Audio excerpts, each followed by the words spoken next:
Hey guys, so it's time to do the final top 5 episodes video, and we are counting down the top 5 episodes of Once Upon a Time Season 1. I figured this really made the most amount of sense to do last because it's the most nostalgic. And, you know, even if Once Upon a Time Season 1 isn't your favorite season of Once Upon a Time, it's actually not my favorite. You do have to say you like it because if you didn't like Season 1, there's no reason that you'd be watching Season 2. Like, I kind of understood if you were watching Season 2 and then like, oh, it's a little boring, I'm going to fall off of this now.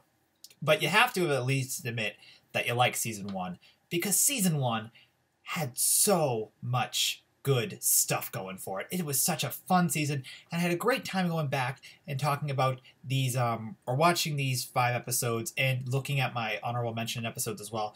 There's a lot of material that Season 1 gave us, and I really enjoyed it. So let's talk about the honorable mentions that I have. And I have 4, the same as I did for my Once Upon a Time Season 7 video.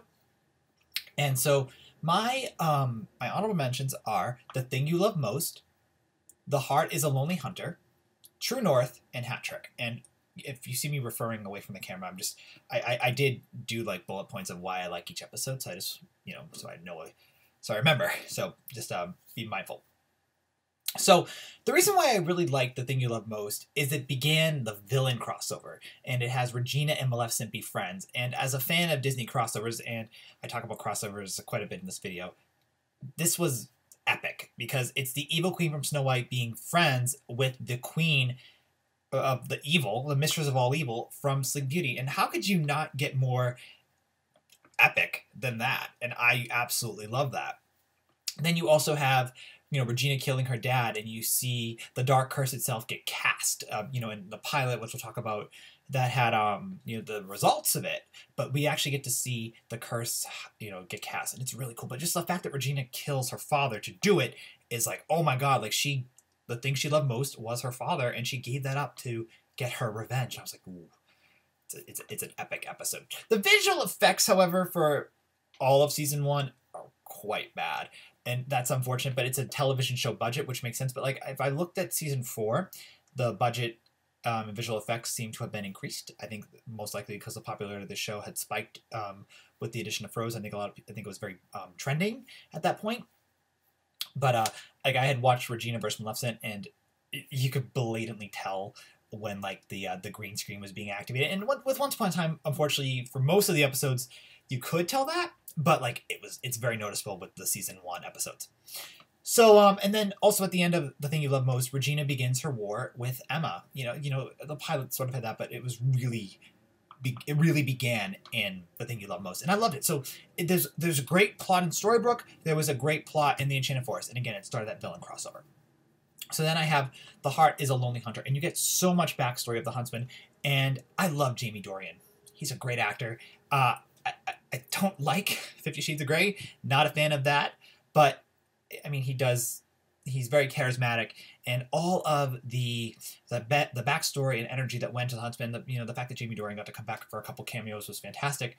But I just loved learning about the huntsman and learning about his plight, and I really had liked his relationship with Emma quite a bit, and to have Regina kill him at the end of the episode was so sad. And then you really finally get to see Emma break down. Season 1, Emma was always very stoic, very stern, very, love is weak. She didn't think love is weakness, but she's kind of like, I don't want to fall in love, blah, blah, blah, blah. And she got so sad over Graham's death, and that got to me. The fact that Jennifer Morrison's acting was so good in that scene. It was a really good episode. So I really just loved everything we saw in The Heart is a Lonely Hunter. All right, so this one you might think is a little odd, but it's True North, and the reason why I really like True North is it was the backstory of Hansel and Gretel and the Blind Witch, and again, starting the crossover with Regina, the villain crossover aspect of it. And again, I love the concept of a villain crossover. I think that's a really great idea. But Hansel and Gretel had so much potential, and then when they were bringing back Hansel and Gretel in Season 7, I'm like, oh, they're gonna hype up what's going on with Season 1 Hansel and Gretel. Obviously, they didn't do that. They had to do Hansel version 2, which I thought was stupid. But I think the potential of Hansel and Gretel was amazing, and that could have been an arc in and of itself. And then the last episode of my honorable mentions is episode 17, Hat Trick, and that was the introduction of the Queen of Hearts of Korra, and I just dug that. Now, obviously, Korra herself, like Barbara Hershey, she was the voice of the Queen of the Hearts in that episode. But like we see Wonderland for the first time, we see Regina's again the villain crossover. We see the evil queen versus the Queen of Hearts aspect. I mean, it was really cool. We get to see the Mad Hatter come onto the show. It's so sad that the Mad Hatter was no longer Once Upon a Time, but you know the actor had to move to Marvel. You know, that's fantastic. I mean, he got to be the Winter Soldier, so you really can't blame him for that. You know, he went from TV to movies. He was one of the few actors that did it, and he has been in billion-dollar movies. So again, can't blame the actor for that. Though they could have done so much with the Mad Hatter. Hugh Dancy, if any of you have seen Hannibal, would have been a fantastic replacement. And I would have just been fine with the recast because the Mad Hatter had so much potential. And I just love the interactions. So again, you see more of Regina's backstories. You see, there was also some really cool plot points going on in Storybrooke. So Hat Trick, it's a strong episode. So those are my 4 honorable mentions for Once Upon a Time Season 1. And Season 1 brings out a lot of discussion. I mean, we're already over 6 minutes into the video because I liked these episodes so much. All right, so the way I do my top 5 episodes, for those of you who are new to the channel, is I don't list them in a ranking of like, I think this is the 5th best episode of Season 1. These are the top 5. I think they're all equally great, and these are the best, and I just do it in order of production. Honestly, if it was a top 10, I mean, this is really a top 10, let's be honest here. But, you know, if this was a top 10, I would have just made it into, I would have just moved around the honorable mentions. But again, it's just in the order of release. So let's talk about my top 5. All right, so number 1, the pilot. Most pilots aren't always amazing. I mean, they're there to, you know, start the plot point of the show, get you into it, make you really curious. But Once Upon a Time twisted the pilot into such a cool way. So it starts off, you know, with the classic fairy tale ending is the opening. I mean, how nostalgic is that? Like, you have Snow White waking up. You have Regina's amazing entrance with the "I'm sorry I'm late." Again, how epic is that? Then you have the threat. You know, she hypes up the threat of the dark curse, and then you see the dark curse actually occur. You see Snow White in childbirth. You see Charming being stabbed, and then you see the curse encapsulate everyone. It was a fantastic, beautiful story. And then you're wondering what's happening in Storybrooke. You know, you meet Emma, and you know, Henry tells her that she's the daughter of Snow White and Prince Charming. But, like, is she? Like, there's so many questions. The show sparks so many awesome questions. And then, you know, you go to Storybrooke, which is in this forgotten corner of Maine, to quote Regina, and you wonder what is happening in the town currently and what has been happening in this town for 28 years. So the pilot just, it opens up so many doors, and it truly is the essence of Once Upon a Time. It starts the battle of good versus evil, and it was fantastic. All right, so number 2, The Price of Gold. I had mentioned earlier in the video that I would talk about crossovers. I talked about evil crossovers. Now we have Disney princess crossovers. I love the concept of Disney princess crossovers within Once Upon a Time. Ariel and Belle were friends in Season 3. So with The Price of Gold, you have Cinderella and Snow White being friends. Now, granted, in the canon of Disney, Snow White is one of my least favorite princesses. But again, the concept of Snow and Cinderella being friends was so awesome. The twist on the Cinderella story, having Rumpelstiltskin take the place of the godmother, Robert Carlyle's acting is deliciously evil. It's so well done. Then you have Emma doing everything she can to allow Ashley to keep her baby in the present. And then Ashley gets to keep the baby. It's just a beautiful episode. So crossover, evilness of Rumpelstiltskin, the friendship of Emma with Ashley. I mean, Cinderella, Ashley Boyd Cinderella version 1 had so much potential. And quite frankly, I would have just brought back the Cinderella instead of done, well, to be fair, I mean, it would have been a huge plot issue if you had the Cinderella leave because she was married to Prince Thomas. But if you had to do a Cinderella arc, I would have just done it within Season 1 or Season 2 with like 3-4 episodes, or even Season 6, quite frankly, with the I believe it was Episode 3, where they had her backstory with her stepmother. But there was no reason to do it in Season 7. But I just thought The Price of Gold was so well done. Just Jessie Sharam played Cinderella. I didn't have that note down, it just came in my head.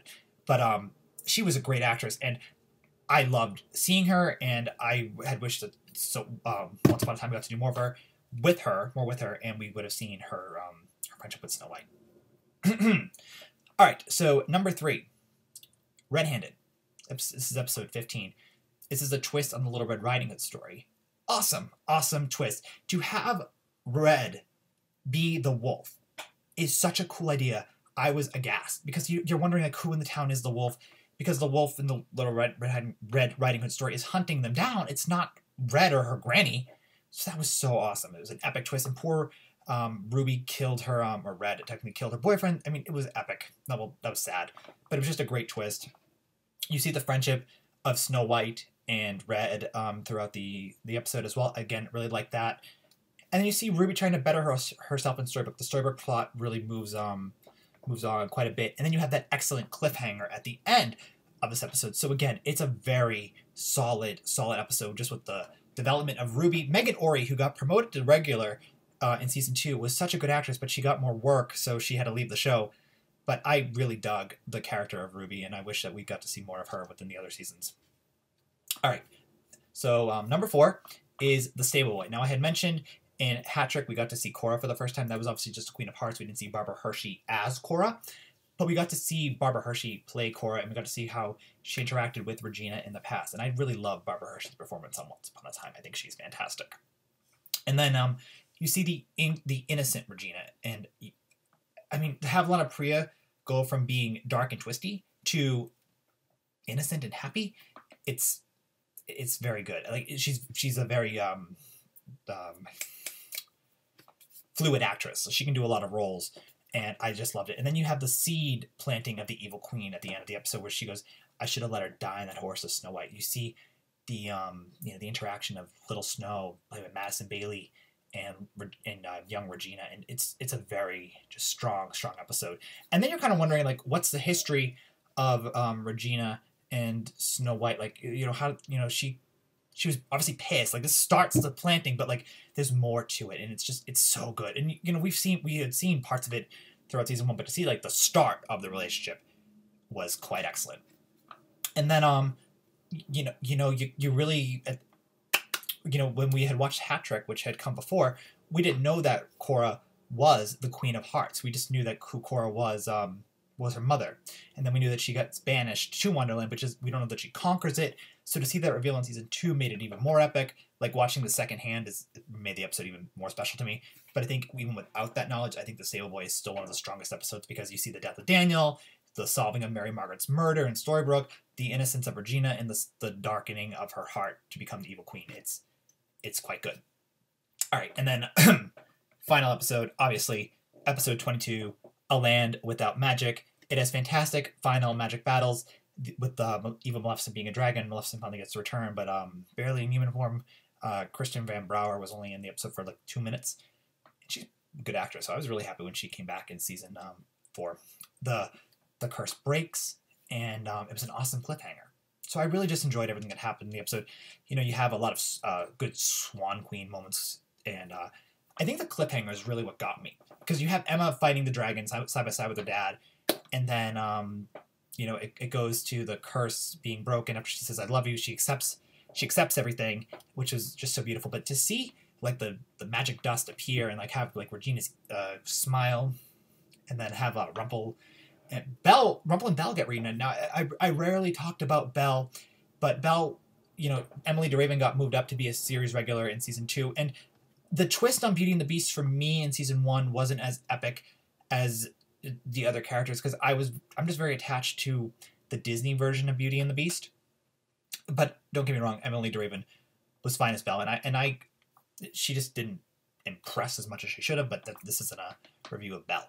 But I just loved the ending.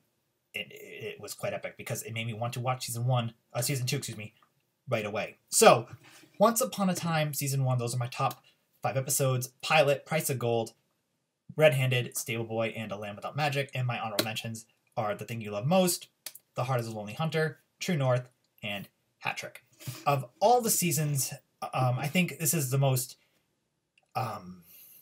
engaging season, because there's just so much going on. But then, as they move into season 3 and 4, with the concept of arcs. I mean, how can you not like that? There's just so much amazing things that Once Upon a Time has. Season 7, weakest for sure. But I really liked season 1. My least favorite season of Once Upon a Time would probably, if I have to, I have, the picture of the seasons. My rankings of the seasons are 7 is my least favorite, with 2 being my second least favorite. Then I have 6. Then I have 1. Then I have 5, 4, 3, and 4. And because 4 is my favorite, and I love 3 just as much as I love 4. So anyway, thank you so much for watching my top 5 episodes of Once Upon a Time Season 1. I'm really curious to see what you guys have to say about Once Upon a Time Season 1 in the comments below. Did this bring the nostalgia back? Because it definitely brought it back for me. I'm really curious, as I said. So thank you so much for watching with me. I hope we'll talk real soon about Once Upon a Time. Some Grey's Anatomy content will be coming out soon. One of you had asked me if I will be reviewing Supergirl. I am all caught up with Supergirl. I will gladly review Supergirl when it comes back in October. I'm excited to talk about that show in depth. It's also on Sundays, which is great. So don't have to worry about anything too much. I actually am happy that it moved to Sundays. And then, which is the day that Once Upon a Time was on. And then, this is, I think, the last Once Upon a Time video I can think of for a little while. So if you guys can think of any other Once content you want me to make, let me know in the comments below. But as of now, Once Upon a Time, I think it's done on reviews with Robert Lydon, or with Robert Lydon. Robert Lydon Reviews is all done. Robert Lydon Reviews, formerly known as Other Robert, is now done with Once Upon a Time. Unless you guys can get some more content for me to get out with the show. So anyway, thank you guys for watching. I hope you enjoyed, and we'll talk real soon in the comments. All right, guys, take care. Bye.